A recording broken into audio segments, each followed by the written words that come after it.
네, 이번 시간은 이어서 VPC 내 이제 보안 기능을 담당하고 있는 서비스에 대해서 알아보겠습니다. 시큐리티 그룹하고 네클이라고 불리는 NACL, 네트워크 ACL. 뭐 아마존 쓰고 계시는 분들이 이미 많기 때문에 AWS를 쓰고 계시는 분들이 뭐 대부분 특징들은 잘 아실 것 같아요. VPC 내에서 보안 기능, 보안이라고 하는 건 여기서 말하는 보안은 억세스 보안입니다. 네. 어떤 리소스에서 이 내부에 VPC 내에 인스턴스나 다른 리소스들의 접속을 할 수 있는지 없는지, 억세스를 컨트롤하는 수 있는 기능들 크게 두 가지이고요. 이 오른쪽 그림을 보시면 해당 VPC에 서브넷이 지금 두 개가 있고 인스턴스들이 이렇게 각각의 서브넷에 할당이 되어 있죠. 그리고 이 서브넷으로 이제 들어오기 위해서 그 앞단에 라우팅 테이블을 관장하는 뭐 게이트웨이가 있겠죠, 사실. 그리고 이제 외부에 VPC 밖으로 나가는 트래픽들인데, 이렇게 들어올 때 먼저 적용받는 게 이 내부 리소스로 향하는 트래픽에 대해서는 들어올 때 먼저 적용받는 게 네트워크 ACL 인이 될 거고요. 그리고 시큐리티 그룹 인이 돼서 해당 인스턴스에 통신을 하고 다시 아웃으로 NACL 아웃을 통해서 뭐 예를 들어 TCP 같은 경우는 뭐 씬이 처음에 동작을 하고 그 씬에 대한 에크가 통신이 되겠죠. 네. 이렇게 특정 어떤 예를 들어 IPA에서 이 인스턴스 10.0.0.6번으로 통신한다라고 보면 이렇게 TCP 통신을 하면 루트가 이렇게 만들어지겠죠. 그런데 뭐 시큐리티 그룹의 특징 먼저 볼게요. 스테이트풀하다. 네. 스테이트풀하다. NACL은 스테이트리스하다. 스테이트풀하다라는 뜻은 지나간 통신, 특히 이제 TCP 같은 경우로 예를 들면 이 통신의 상태를 가지고 있는 어떤 테이블이 있다라고 내부적으로 생각하시면 될 것 같아요. 그 말은 A라는 애가 TCP 커넥션을 열기 위해서 예를 들어 이게 뭐 웹서버라고 하면 TCP80으로 통신을 하겠죠. TCP 통신을 하기 위해서 가장 먼저 씬을 보내겠죠. 씬. 소스 IP는 A, 데스티네이션 IP는 10.0.0.6으로 그 씬 패킷이 이렇게 쑥 지나가는데 이 시큐리티 그룹의 억세스가 가능하도록 allow가 돼 있다라고 하면 통신이 되겠죠. 그 다음에 얘가 그 통신에 대한 응답으로 뭘 보내죠? IP 정보하고 포트 정보를 소스 포트, 디포트를 바꿔서 시네크를 보내게 되죠. 그때 이 얘에 대한 응답으로 가는 시네크는 룰을 별도로 보는 게 아니고 이 지나간 정보를 간직하고 있는 스테이트 정보에 대한 테이블에서 참조를 해서 얘는 통과가 바로 된다. 얘에 대한 응답이기 때문에 통과가 된다. 라는 특징을 이제 스테이트풀하다. 스테이트풀하게 동작을 한다. 라고 얘기를 합니다. 뭐 방화벽에서 가장 먼저 나왔고요. 뭐 스테이트풀 방식을 처음 시도를 한 게 체크포인트 이스라엘 업체죠. 예. 거기서 이런 용어들을 만들었다라고 참고하시면 될 것 같아요. 네. 그 반대 뭐 반대가 아니고 뭐 그와 대응되는 게 이제 스테이트리스하다. 네트워크 ACL 같은 경우 라우터에 이제 ACL 동작하는 방식이랑 똑같은데요. 여기서 NACL 같은 경우는 스테이트리스하다는 뜻은 뭐냐? 인과 아웃에 대해서 명시적으로 별개의 패킷 기반으로 움직인다라고 생각하시면 될 것 같아요. 똑같은 통신을 만약에 좀 전에 설명드린 똑같은 통신을 NACL로 컨트롤한다라고 보면 여기에 네트워크 ACL에 인으로 설정을 해줬으면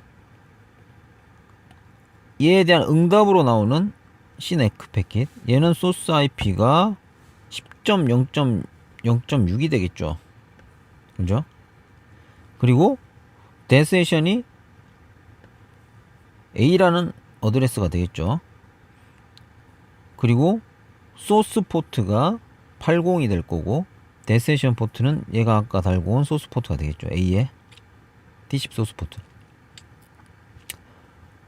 그거에 대해서 응답을 아웃으로 나가는 트래픽을 열어줘야지만 통신이 가능한 형태다. 이게 이제 문제 나오기가 아주 좋겠죠. 예. 뭐 TCP 같은 경우는 그렇고요. 그 지나가는 상태 정보를 기억하고 걔에 대한 응답 패킷들은 허용을 할 수 있는 게 스테이트풀.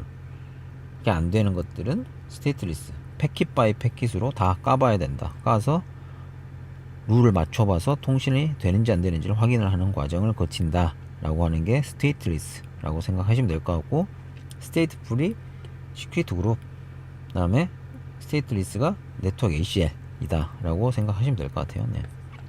그게 가장 중요한 점이고요. 그리고 이제 뭐 AWS가 가지고 있는 특징들이 있을 수 있겠죠. 리미테이션. 시큐리티 그룹 같은 경우는 이제 시큐리티 그룹의 특징적인 게 또 하나가 IP 기반으로만 동작하지 않는 게 있고요. 특징이 소스에 오히려 다른 시큐리티 그룹이 또 들어갈 수도 있어요. 뭐 써보신 분들은 아실 것 같고요. 그러면 이제 그 해당 시큐리티 그룹이 적용되어 있는 인스턴스들을 가리킨다라고 생각하시면 될 것 같고요. 그리고 리미테이션이 인스턴스당 예를 들어 뭐 5 시큐리티 그룹 5개 시큐리티 그룹을 쓰는 거고, 시큐리티 그룹당 50개의 룰 정도밖에 적용이 안 됩니다. 그래서 얘는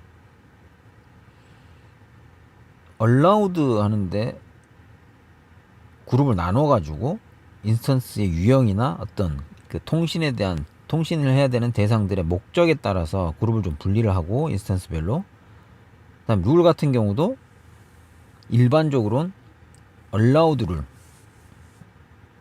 얘는 이제 allow를 등록하는 형태로 동작을 한다라고 보시면 될 것 같아요. 네. 반대로 NACL 같은 경우는 allowed도 되고 deny도 되지만, 얘는 일반적으로 deny 목적으로 쓰는 게, 왜냐면 allowed를 이제 deny를 아까 이제 stateless라는 특징 때문에 그런데요. 예를 들어 all deny가 디폴트고 허용을 다 일일이 NACL 통해서 하겠다, allow를 하겠다라고 하면 걔에 대한 응답으로 나가는 패킷들까지도 다 등록을 해줘야 되는 게 있죠. 제가 볼 때 관리가 불가능합니다. 이러면 뭐 또 다른 특징들 한번 쭉 볼까요? 시큐리티 그룹은 인스턴스 레벨에서 동작을 한다.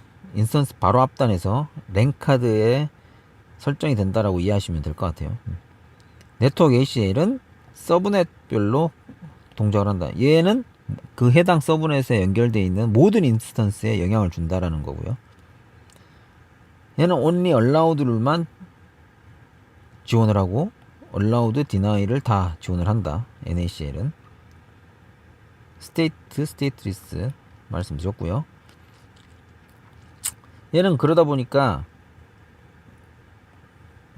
룰을 전체를 쳐다보고 그 다음에 트래픽을 허용할지 말지를 평가를 한다라고 보시면 될 것 같고요. NACL은 말 그대로 패킷 바이 패킷으로 그냥 위에서부터 아래로 쭉 룰 번호 정해서 1번, 2번, 3번부터 쭉 보다가 걔에 해당되는 정책이 나오면 그냥 거기에 따라서 판단해서 바로 적용하는 형태라고 이해하시면 될 것 같아요. 네, 그 정도가 특징이고요.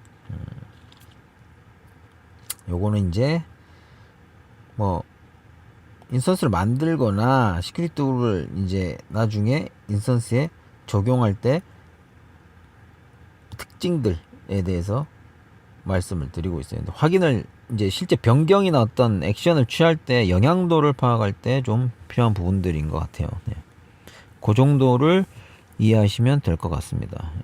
얘도 또 하나, 마지막으로 그러면 이게 허용이 잘 되고 있는지, 통신이 안 됐을 때 뭘 통해서 확인할 수 있냐 뭐 뒤에 이제 관리 서비스에 대해서 말씀을 드릴 때 클라우드 와치나 뭐 그런 서비스들을 이제 할 때 나오겠지만 이제 VPC 플로우 로그를 가지고 확인합니다. 얘는 이제 뭐 네트워크 하신 분들은 알겠지만 넷플로우라고 하랑 많이 비슷하다라고 생각하시면 될 것 같아요. 네.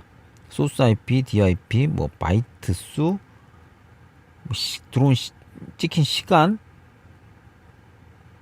그 정도? 예. 그 필드 값이 있는데 뒤에 자세히 한번 봐볼게요. 그걸 가지고 뭐 디나이 됐다, 얼라우 됐다 이렇게 쭉 나와요. 그거에 대해서 실제 어떤 이 정보 값이 의미하는 것들이 어떤 건지를 이해할 수 있는 수준이 또 되셔야지 아마 시험 보시는데 문제가 없을 것 같습니다.